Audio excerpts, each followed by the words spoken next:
नमस्कार दोस्तों। अब कुछ दिन पहले ही जैसे जयपुर में गैस हादसा हुआ था, ऐसे ही साउथ कोरिया में एक प्लेन का एक्सीडेंट हो गया है दोस्तों। ये एक्सीडेंट हुआ है 29 दिसंबर 2024 को रविवार के दिन।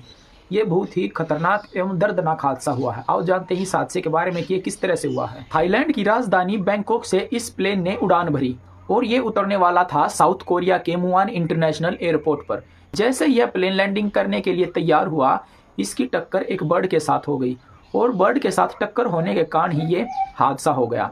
इसके बारे में भी जानते हैं कि ये हादसा इस बर्ड के कारण किस तरह से हुआ है। दोस्तों, इस फ्लाइट का नंबर है 7C2216। बताया जा रहा है कि इस प्लेन के उतरते समय एक बर्ड की टक्कर इसके साथ हो गई और बर्ड की टक्कर होने के साथ ही इसके लैंडिंग गियर में खराबी आ गई, जिसके कारण प्लेन दीवार से टकरा गया और उसमें आग लग गई। अब दोस्तों, बात यह आती है कि इसकी टक्कर दीवार से कैसे हुई, उसके बारे में जानते हैं।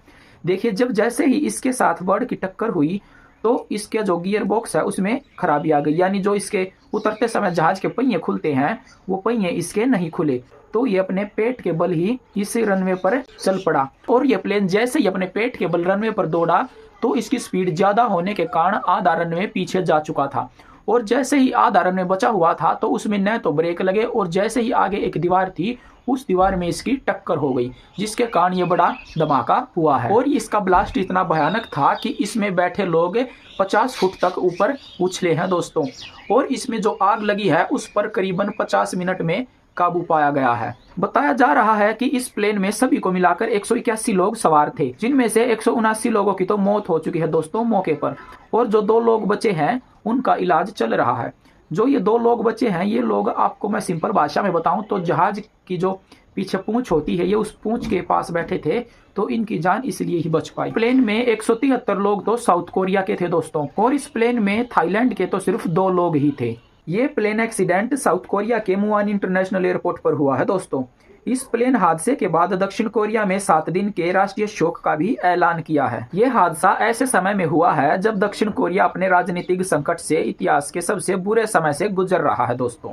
वहाँ के हालात इतने खराब हो गए हैं कि महज 2 हफ्तों में 3 राष्ट्रपति बदले जा चुके हैं। यहाँ तक कि 1 महीने में 2 बार महाभियोग भी लगाया गया है। बताया जा रहा है कि देश में मार्शल लॉ जैसा सख्त और भी बड़ा कदम उठाया गया है, लेकिन विपक्ष की मजबूती होने के कारण मार्शल लॉ को भी कुछ ही घंटों बाद हटा दिया गया है दोस्तों। देश की हालात पहले से ही खराब थी, इसी पर सबकी नजरें पहले से ही थी, लेकिन दूसरी ओर मुआन इंटरनेशनल एयरपोर्ट पर हुआ विमान हादसा भी हो गया, इसके कारण पूरी दुनिया की नजरें यहीं पर है दोस्तों। इस विमान हादसे ने वहां पर और कई सवाल खड़े कर दिए हैं।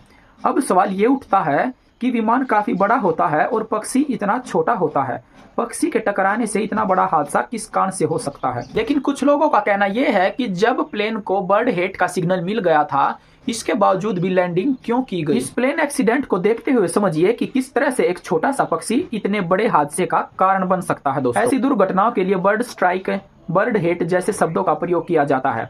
इसी का मतलब होता है कि पक्षी का प्लेन से टकरा जाना। अधिकतर ये बर्ड स्ट्राइक जैसी दुर्घटना तभी होती है जब प्लेन या तो उड़ते हैं या नीचे उतरते हैं, क्योंकि उस समय प्लेन की हाइट उतनी ही होती है जितने एरिया में पक्षी उड़ते हैं। ऐसा बताया जाता है कि ऐसी दुर्घटना तब तक नहीं होती जब तक बर्ड की टक्कर इंजन से नहीं होती, यानी पक्षी विमान के विंग्स से टकरा जाए, शीशे से टकरा जाए तो खतरा कम होता है दोस्तों। यदि ये पक्षी टक्कर के बाद इंजन में फंस जाता है तो प्लेन को इमरजेंसी लैंडिंग करनी पड़ती है, जिसके कारण प्लेन को क्रैश होने का खतरा भी सबसे ज्यादा होता है। आपने देखा होगा कि एयरपोर्ट के आसपास ज्यादा लंबे होने वाले पेड़ नहीं लगाए जाते और पक्षियों को एयरपोर्ट से दूर रखने के लिए कई कदम उठाए जाते हैं दोस्तों। जिस तरह से हम बताते हैं कि साउंड वेव्स के जरिए पक्षियों को दूर किया जाता है, लेजर वेव के जरिए दूर किया जाता है और पटाखों के जरिए भी पक्षियों को दूर किया जाता है। कुछ लोगों का कहना है कि दक्षिण कोरिया में बर्ड हिट की जगह प्लेन क्रैश होने के कारण और भी हो सकते हैं, क्योंकि सिग्नल मिलने के बाद भी लैंडिंग क्यों की गई। लेकिन इसकी अच्छे से जांच करने के बाद उचित कारण का पता लगेगा जिसके कारण ऐसा ये हादसा हुआ है। वैसे आपको इसके बारे में जानकर कैसा लगा कमेंट करके जरूर बताना। वीडियो को लाइक शेयर सब्सक्राइब जरूर कर देना। Thank you.